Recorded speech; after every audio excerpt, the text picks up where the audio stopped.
I've started teaching as a teaching assistant in 1994, so I guess it's been 21 years. I started teaching at the University of Arizona. I was a graduate student there, so the first class I taught was beginning Russian language. And that was, as a TA shift, help fund my schooling. Well, I teach first and second semester Russian. I teach the vampire course, which is a folklore course of vampires that you're taking. And then I also teach a class on Russian and Slavic folklore. In the spring, next semester I'm going to be teaching a 1-credit class also on shapeshifters and Slavic and East European folklore. Well, I started off when I was a graduate student at Kansas. That's where I got my PhD.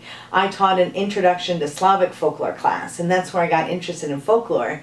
And then after I graduated from KU, I went back to University of Arizona as a visiting assistant professor, and they had a vampire and werewolf class.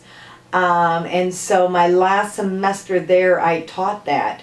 And it used to be a literature class, and what I did was when I taught it, I kind of morphed it into a Slavic folklore class about the beliefs in vampires and werewolves. And so then I also taught it at Bates College because I taught there for 1 semester.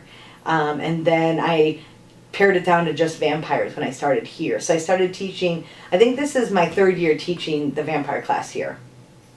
Well, I'm really interested in folklore, and I think it's important for people to understand the beliefs of a culture, like the foundations of a culture, to understand that culture.